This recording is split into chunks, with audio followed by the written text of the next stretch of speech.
اینها ادیبان، ساختمانچیان، مطبعچی و اپیدمیولوگ، نویسنده، شاعر از شهر دوشنبه به زادگاهشان دهه کدوچی دهاتی به نام میرزاعلی ویسفی ناحیه واسه برای اشتراک در محفل مکالمه نسل‌ها آمدند. جای برگزاری چهاربینی مکتب اینترنتی دهه کدوچی، مکانی که بسیاری آنها اینجا زینه تحصیلات ابتدایی و میانه را ختم نمودند. وطنداری از دهه‌داری سر می‌شود. از آن سر می‌شود که در همون لحظه‌های مهم، در لحظه‌های حساس، در همون آبادی دیار خود چی سهمی می‌گذارد. بگذار یک سهم کوچک است، بگذار یک سهم بزرگ است. از همین سر می‌شود وطنداری، مادرداری، دیارداری سر می‌شود. و شخص وقتی که از دهه خود آغاز می‌کند و بنیاد یک انشاءات از دهه خود سر می‌کند، پس او آینده در همه آبادی‌های کشور سهم می‌گذارد.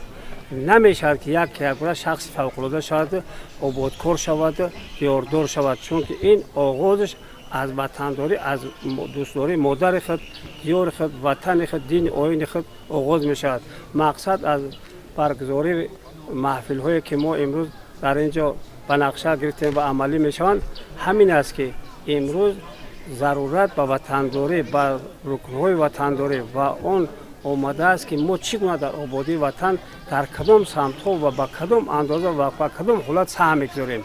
محفل مکالمه نسل‌ها این محفل میباشد که ادیبان و دیگر نفران نامدار تاجیکستان که در این دهه به کمال رسیدند از کار و فعالیت یک ساله خود در رشد آبادی تاجیکستان عزیز نزد همدهگانشان حسابات دادند. محفل سال ششم می شود که میگذرد. این نوبت حسابات دهندگان ادیب شناخته صدرالدین حسنزاده، سنگ احمد طلا صمد، پروفسور دانشگاه تکنیکی تاجیکستان به نام محمد حاسمی و گورز عظیموف، پروفسور کافدر اپیدمیولوژی دانشگاه طبی تاجیکستان اشتراک ورزیدند. در تالار نویسنده پوبلیسیست رجب مردان و استادان و شاگردان حضور دارند. در محفل مکالمه نسل‌ها قید گردید که با قلم ادیب صدرالدین حسنزاده زیاده از 37 کتاب و 180 مقاله‌های علمی به دست خوانندگان رسیدند.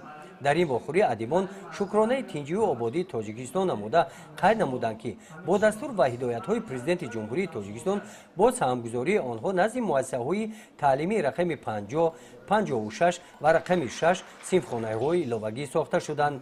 در نوبت خود از نورسان دعوت به عمل آوردند که هرچی بیشتر کتاب خوانند.